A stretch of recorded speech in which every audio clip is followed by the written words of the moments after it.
Friends, હું ઉષા સંઘવી.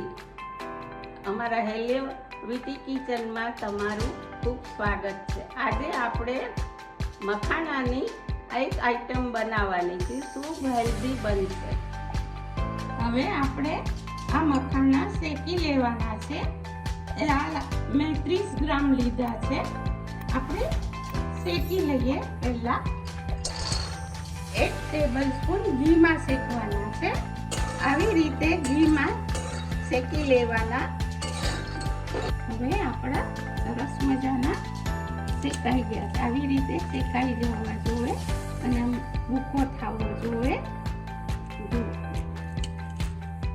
હવે આપણે ગોળની ચાસણી કરવાની છે. એમાં 2 ચમચી મેં ઘી નાખ્યું છે અને આ ગોળ મેં 25 ગ્રામ લીધેલો છે.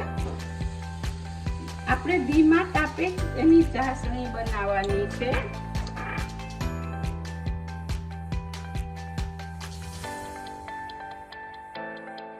હવે આપણી ચાસણી થઈ જવા આવી છે, પણ આપણે પાણીમાં ટીપકું નાખી અને જોઈ લઈએ થઈ ગઈ કે નહીં.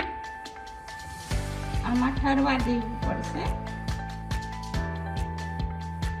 જો હજી થઈ નથી, હજી 2 મિનિટ રહેવા દેવી પડશે. ખેંચાઈ છે.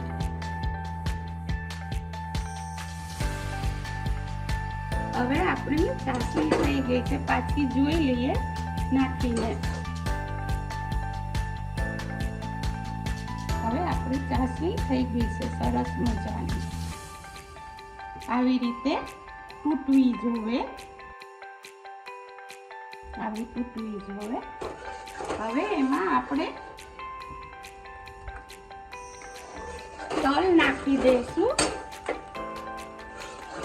1 ચમચી પહેલા. અને ખૂબ તલ અને ગોળનું કોમ્બિનેશન બહુ સરસ લાગે છે ને હેલ્ધી છે. આ કાળું નમક છે, જરા ચપટી મરી એ ચપટી છે, સૂટ છે,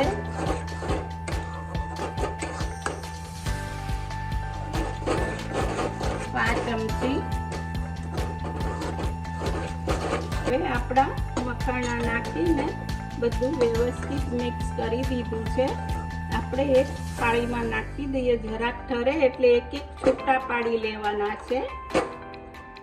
હવે મેં એક થાળીમાં લઈ લીધા છે. જરાક ઠરે ને એટલે આપણે એક છૂટું પાડી દેવાનું, એટલે આપણે મખાના એક સરખા એક છૂટા રહે.